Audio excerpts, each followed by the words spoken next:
ou hors du traçage de la ligne du terrain, ou encore si le joueur a raté son coup et le ballon tombe dans son carré, le service revient à l'équipe adverse.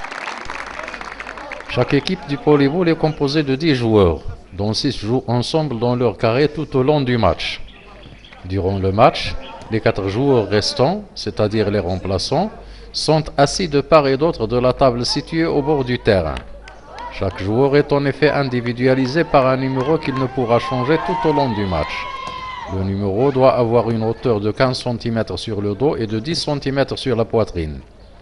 La couleur du numéro est différente de celle du maillot pour que le joueur soit identifié. Le capitaine de l'équipe porte à son tour un brassard permettant de le reconnaître immédiatement. Si une équipe n'a pas présenté plus de 4 joueurs ou en cas de son absence à l'heure du match, elle est battue par forfait.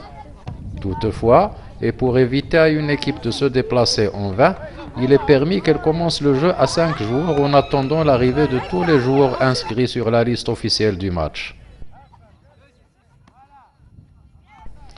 Le fair play de l'équipe au complet permet souvent de retarder le match d'un petit quart d'heure, en cas de force majeure pouvant retenir l'adversaire en retard. Pour ce faire, l'équipe au complet doit se référer à la décision de l'arbitre de centre. L'équipement du joueur comprend aussi bien la tenue vestimentaire que quelques accessoires dont l'usage se révèle parfois plus utile que prévu. Il est souhaitable à ce que le t-shirt soit moitié coton, moitié polyester. Ainsi, il peut absorber parfaitement la sueur. Il sera plutôt large et flottant de manière à ce qu'aucun des mouvements du joueur ne soit entravé. Le t-shirt a une ou plusieurs couleurs selon le choix des clubs. L'insigne publicitaire des sponsors peut être collé sur les deux faces du t-shirt.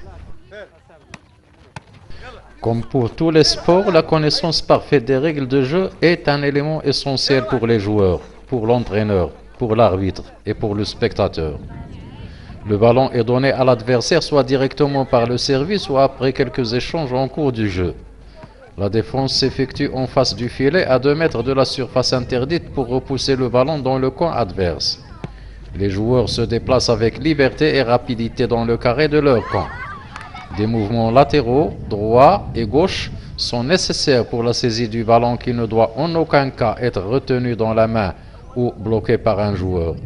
Ainsi, les joueurs font appel au saut, à la flexion des jambes et au plongeon pour repousser ou lancer le ballon.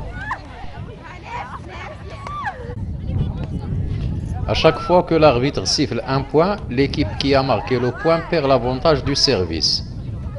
Les remplaçants font partie intégrante de l'équipe inscrite à la liste officielle. Ils sont tenus au respect des équipements et numérotages exigés par l'arbitre avant le début du match. Ils sont assis sur les tables de la relève placées au bord du terrain, prêts à l'intégration du cercle de jeu de leur équipe. À chaque fois que le joueur commet une faute, il doit sortir immédiatement du terrain pour être remplacé par un coéquipier et attendre son tour pour rentrer au terrain, et ainsi de suite. Quand un joueur quitte le terrain, un des remplaçants rejoint l'équipe immédiatement.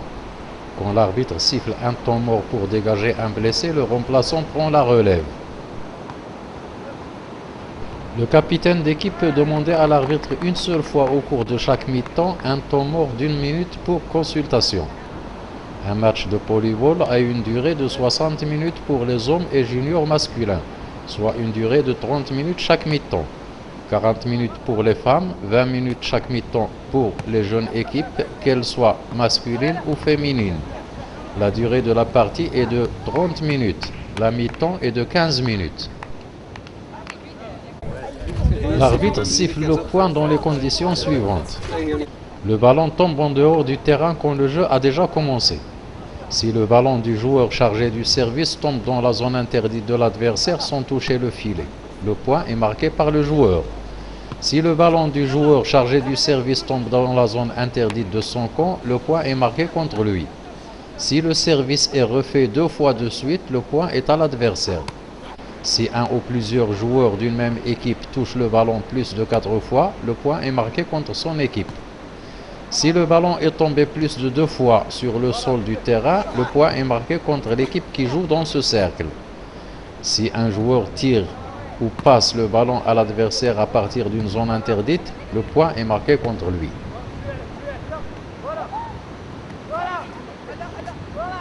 هذه الرياضة اللي هي رياضة جديدة أو كي جاتكم؟ هي مزيانة ياك؟ ها؟ شنو هما التقنيات اللي كتخدموا باش تلعبوا هذه الرياضة مزيان؟ التكنيك انديفيديوال كيفاش خصكم تقنيات كرة القدم. مزيان، يعني نقولوا هذه الرياضة جامعة لمجموعة من التقنيات ديال رياضات أخرى. مزيان. انت استاذ تشوف بانه هذه الرياضه كتستدعي مجموعه ديال التقنيات. ايوا نتمنوا لكم التوفيق وكنشكروا الاستاذ بزاف ونتمنوا ان شاء الله تمارس هذه الرياضه هنا، من بعد ان شاء الله غادي